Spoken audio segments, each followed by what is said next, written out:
Okay, so chances are you watched God's Crooked Lines and you're maybe scratching your head a bit. Well, so was I. I decided to just think on it for a little bit, and then I wanted to offer this video as a way to explain all what went on. Now, obviously, I might get some things wrong, or you may totally disagree with my take, so I invite you to share your thoughts and theories down below in the comments. Everything's welcome, and I can't wait to hear what you thought of this film also. Now, obviously, there are going to be a ton of spoilers in this, so if you're just looking for a spoiler-free review, you can click in the description below or up in one of these corners. I can never remember where they're at, but that will take you right to my spoiler-free review. All right, so let's dive into God's Crooked Lines. So I think first and foremost, the thing to really understand, at least that I took from this, is that the events that we are shown are not actually in the order that they happened. So at the very beginning, when we see the murder take place and then we see Alice arrive at the institution, well, that doesn't happen that way. And if we go further into the movie, we then begin to see all of those events play out in order. But in this correct order, Alice is already in the institution. And what this leads me to believe is that Alice actually is a mental patient. Now, she was dropped off by her doctor, she has severe paranoia, and she has concocted all of this within her mind. And maybe some of these events actually are true, and maybe she does have the ability to work these problems out and solve the mystery because she is highly intelligent.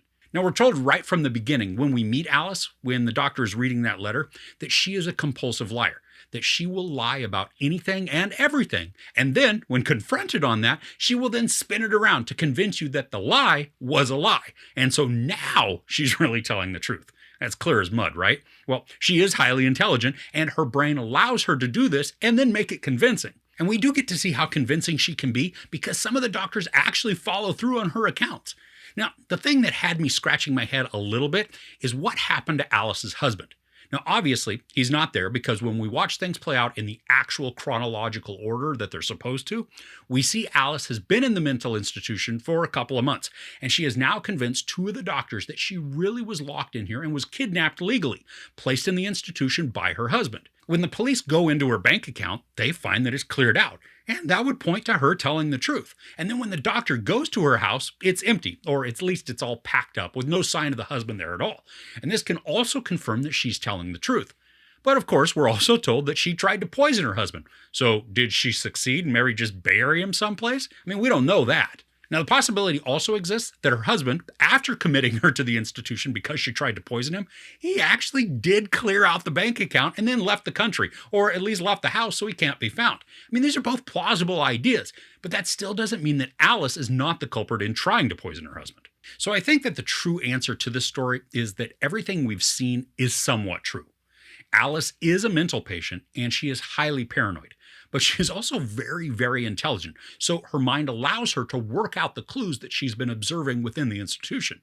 She pays attention to so much, and she picks up on all kinds of nuances around her, and then is able to figure out what's going on. When she tries to escape because of her paranoid delusions, and then truly believes that she has been kidnapped and committed, she sets the fire like we see, and then that leads to all of the chaos, which allows the Elephant Man to kill Remus, which, again, we don't realize is Remus until later on because we thought it was Romulus.